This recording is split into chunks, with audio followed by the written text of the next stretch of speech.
Hi there, this is Ferenc with MyRunningDoctor.com, and today we're talking about the sixth arrow of running form, the effort arrow. Now that arrow on the schematic that you see is up to an angle, and it's orange, which refers to the energy that you are using. One of the challenges runners have is to know how hard to run, and secondly, to know how hard they're running when they actually are doing a workout. So these are some of the things that I take into consideration every time I run. The reason I have developed the arrows is so you have a way of assessing what you're doing in those 7 areas, and this 6th area is a very important one.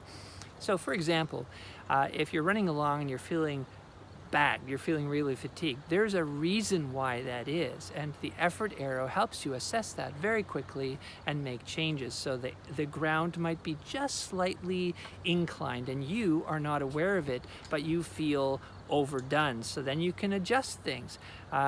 You might be running to music that is really upbeat and it's carrying you along and you're going way faster than you should. So it's really important to assess the surroundings, to assess the conditions that you're running in, and then to match them with the kind of effort that you're planning to do, the type of workout you're planning to do, and what you want to receive from the workout. Be careful always to have a run that works for you. And a lot of people assess the concept of running by how they feel, which is kind of inappropriate because you can make yourself feel any way you want depending on how much effort you exert during a run. Always make it so that you have a great run and that you want to do it again the next time. Very simply, we won't get into the specifics of how to train and what to do, but very basically, you want to develop an aerobic base. So a run at your aerobic threshold, which is basically a talking effort pace. It's roughly 180 minus your age plus or minus 5 beats, and that would be a heart rate or a heartbeat for your effort level. And most efficient elites run about 80 to 90% of their weekly training volume at this aerobic threshold level.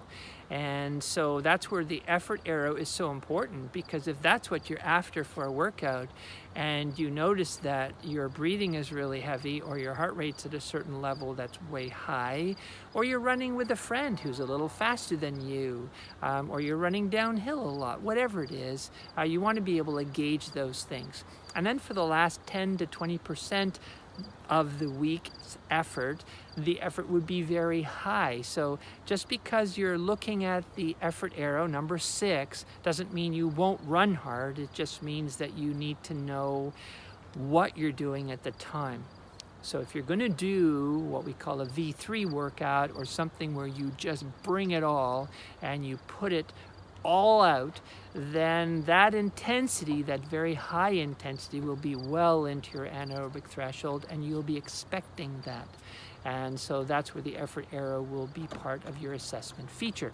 So back to the arrow again, make sure that you're aware of how hard you're running, why you're running that way, and what you're expecting from your workout. Thanks for coming out, and check out the other arrow videos. Have an awesome run.